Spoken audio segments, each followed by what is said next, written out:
Betrayal doesn't crash through your life like a thunderstorm. It doesn't announce itself with thunder and lightning. It seeps in slow, silent, like smoke curling under a locked door. You don't even realize it's there until the air is too thick to breathe and the whole room is already burning. My name is Tessa. When it came for me, I was 17. It was a Sunday dinner at my Aunt Diana's house. That dining room, it was suffocating. The air was thick with the smell of overcooked roast and the sharp, choking perfume she wore, the kind that clung to your clothes for days. Every surface of her mahogany furniture was polished to a terrifying gleam. Aunt Diana wasn't just my aunt, she was the queen of the family. Her husband had money, and she never let us, the poor branch of the family, forget it. Sunday dinners weren't family gatherings, they were audiences. My mom, Alice, sat bolt upright, her smile stretched painfully tight. She was like a nervous bird, laughing too loud at Diana's dull jokes, praising the dry roast beef. My older brother, Simon, who was 19, just stared at his plate, completely checked out. And then there was me, 17, trying to disappear into the heavy, floral wallpaper. I just wanted it to be over. I wanted to go home, to my small room, to my books. I had a physics test on Monday. That's all I cared about. I was refilling the water glasses, my head down, when Aunt Diana's voice sliced through the nervous chatter. She tapped her fingernail, long, red, and perfect, against her crystal wine glass. The ring of it cut through the room like a warning bell. "Money's gone from my purse," she said. Her voice was casual. Too casual. As if she'd just commented on the weather. The room went instantly, terribly silent. Forks froze halfway to mouths. "It was in the foyer," she continued, her eyes scanning the table. She didn't look at my brother, who had been wandering around earlier. She didn't look at my mom. She looked right at me. $300. Every eye in the room, my cousins, my uncle, my own mother, swiveled toward me. Bright and sharp like searchlights. My chest tightened until I couldn't breathe. The smoke was suddenly everywhere. "I didn't take anything," I said. My voice didn't even shake. "Not yet." I thought the truth would protect me. I was so young. Then my mother's hand closed around my arm, her nails pressing through my sleeve, digging into my skin. She leaned in close, and I could smell the wine on her breath as she whispered, "Tessa. Tell me the truth. Just tell her. Tell her you'll give it back." That was the moment something in me cracked. Not because she doubted me, but because when I looked at her, I saw relief. In that horrifying second, I understood. My guilt made her life simpler. It was easier for her to believe her quiet, bookworm daughter was a thief than to imagine any other, more complicated, more terrible truth. It was easier than confronting Diana. It was easier than looking at her own son. Simon sat 2 seats away, frozen, his face pale, fork still hanging in the air. He looked terrified. But he said nothing. Not one word. I didn't, I stammered, looking at my mother. Aunt Diana sighed, a long, dramatic sound. "I want her out. Now." My mother's hand tightened, yanking me up from the chair. "You're a thief," she hissed, her voice shaking with shame, not for the lie, but for me. "You're gone." That night, back in my own room, the house was silent. I was packing a small backpack. I was numb. I didn't know where I was going, only that I couldn't stay. I knew it was Simon. I'd known it the second she said it. He'd been quiet for weeks, edgy, asking our parents for money they didn't have. I walked to his room. He was in bed, pretending to be asleep, his breathing too even. I didn't say a word. I walked over to the shelf where he kept his old Little League trophies. I picked up the one from 9th grade, the one for most improved player. And there, wedged inside the hollow plastic base, was a crumpled bank envelope. I pulled it out. His name was scrawled on the front. A withdrawal slip was still inside. $300. Withdrawn 3 days earlier. He sat up, his face pale in the moonlight. Tessa, please. Don't tell. She'll kill me. Dad will kill me. Please.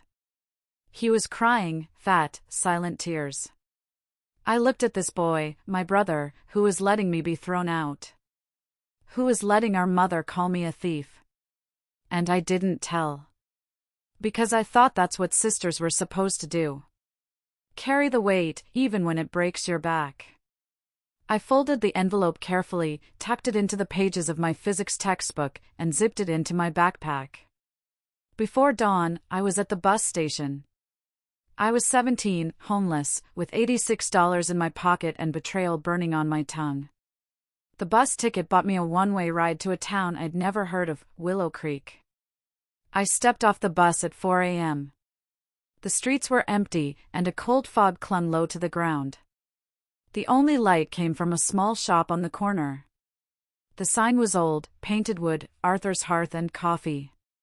The bell above the door jingled softly as I stepped inside. Warmth hit me like a wave. It was the smell of cinnamon, yeast, butter. And safety. A man with flour dusting his arms and a kind, tired face looked up from kneading a huge mound of dough. You lost or hungry? He asked. His voice was rough but not unkind. Both, I managed to say, my teeth chattering. A woman with graying hair pulled back in a bun and eyes that looked like they'd seen it all slid a steaming, golden brown roll across the counter. Eat, she said.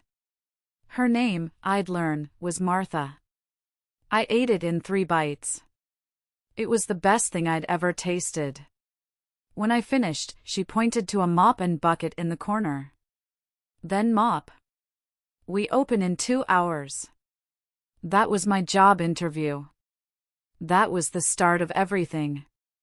Arthur and Martha, they never asked questions. They didn't care about my soaked shoes or my shaking hands. They gave me work. And later that week, they gave me a key to the small, cold room above the bakery. My life fell into a new rhythm. Scrub, sweep, slice, breathe. My muscles ached, but it was the good kind of ache, the kind that meant you'd earned your sleep. The little room upstairs, with its rattling heater and jamming window, became my sanctuary. For the first time, silence meant safety, not judgment. Arthur taught me how to knead dough. You don't fight it, Tessa, he'd say, his big hands gentle on the flour. You feel it. You listen to it. Martha taught me how to handle the cash register, how to smile at the 5 a.m. customers, how to refill the jam jars without spilling a drop. Years passed. The 17-year-old girl slowly faded. I was 25 when Arthur's back, bad for years, finally gave out.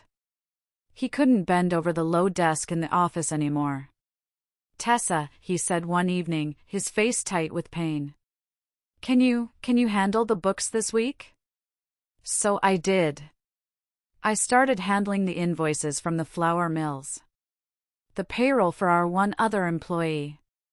And, most importantly, the monthly rent checks. I went to the library, the same one I'd used to get my GED, and I taught myself basic accounting. I learned how to read a balance sheet. I wasn't just the girl who mopped floors anymore. I was the one keeping the lights on. I still sent letters home. Sometimes. Short notes. I'm fine. Don't worry. No return address. Sometimes I'd slip a $20 bill inside for Simon. A ghost sister, haunting their mailbox from a life they'd thrown away. Thank you for watching. If you're enjoying Tessa's journey so far, please take a second to hit that like button. It really helps. And let me know in the comments what city you're watching from. I love seeing how far these stories travel. Every comment helps this video reach more people. Thank you so much for being here. Now, back to the story. 17 years. 17 years I had worked in that bakery. It was my home. Arthur and Martha were my family. One cold Tuesday morning, I was opening up, just like any other day. A white business envelope was on the floor, slid under the door. I picked it up. It wasn't junk mail. It was thick, heavy paper. I opened it. My stomach dropped. It was a notice from our landlord. Due to market adjustments, it said, your rent will be increasing by 18%, effective in 30 days. 18%. It was impossible. It would kill us. I read the letter again, and my blood ran cold. It wasn't the number that scared me. It was the name at the bottom of the letterhead. Rhodes Development. My aunt.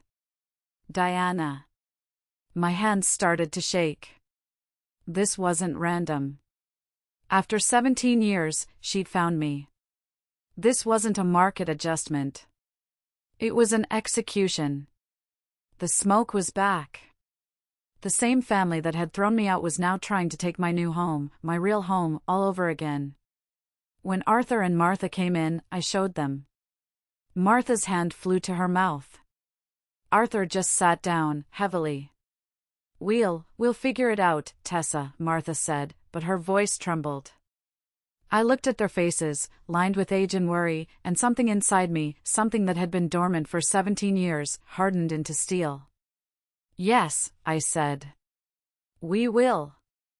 I wasn't that scared 17-year-old anymore. That night, I didn't go to sleep. I went to war. I pulled out the bakery's files, my files, the ones I'd been keeping for a decade. I gathered every rent check I had ever sent. 15 years of perfect payments. I went through my own records. I photographed the leaky ceiling in the back room that the landlord had ignored for 3 years. I photographed the cracked heater in my own apartment that they'd fixed with duct tape. Then, I went back to the library. Not for my GED this time. I spent nights under those flickering fluorescent lights, cross-referencing public property records with Rhodes Development. A pattern emerged. Over the last 5 years, Rhodes Development had forced out 12 small businesses from this neighborhood. A shoe repair shop. A family-run grocery. A hardware store. All replaced by soulless chain stores. I found the name of the hardware store owner. Mr. Henderson. I went to see him. He was an old man, living in a small apartment, his spirit broken. He told me how Rhodes Development had nickel-and-dimed him. Fake repair fees. Common area maintenance charges that tripled overnight. They'd bled him dry until he had to declare bankruptcy. They just crushed me, miss, he said, his eyes vacant. This wasn't just my fight. It was his. I took my binder, thick with evidence, and I took Mr. Henderson's story, and I walked them straight into the offices of the Willow Creek Gazette. The story hit the papers 3 days later. Beloved Willow Creek Bakery bled dry by corporate landlord. The town exploded. Customers flooded in. Strangers filled the tip jar. People who hadn't been in for years came by to buy bread in bulk. We've got you, Tessa, they'd whisper. A few days later, Arthur and Martha sat me down. The bakery was full of the smell of fresh bread and the hum of supportive customers. We're ready to retire, Tessa, Arthur said, his hand shaking slightly as he held his coffee mug. Martha and we want you to take the shop. Officially. I was 34 years old. I was broke, I was terrified, and for the first time in my life, I was ready. The city council meeting was packed. Standing room only. The local news had a camera in the back. Mr. Henderson was there, sitting in the front row with other small business owners Rhodes Development had crushed. And in the other front row, flanked by a slick lawyer, sat my Aunt Diana.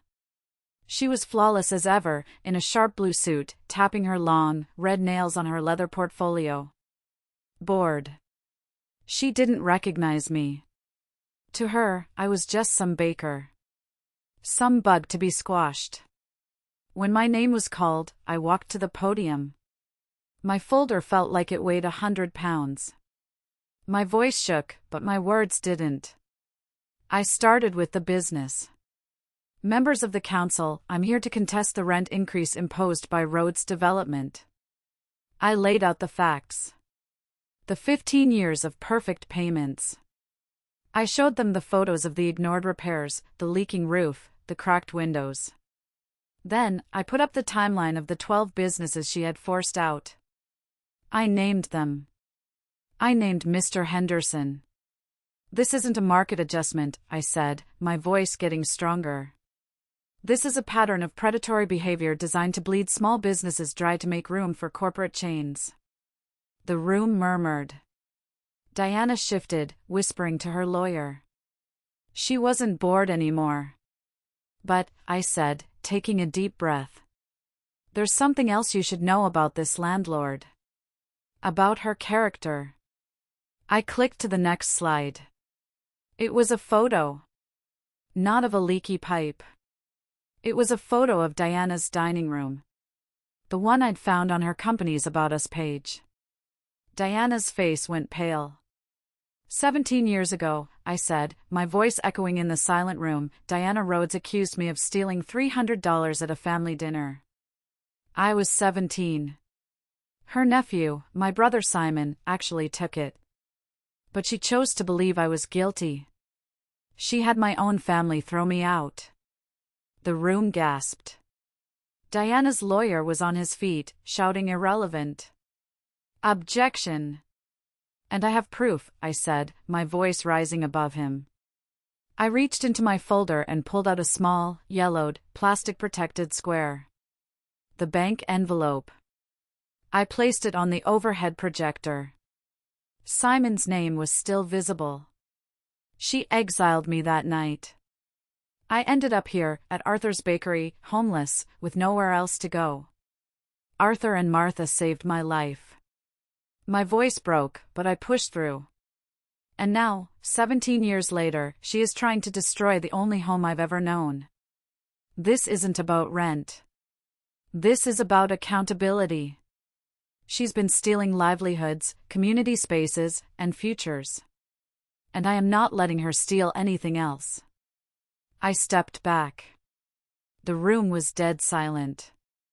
The council deliberated for exactly 20 minutes. When they returned, the decision was unanimous. The rent increase is denied.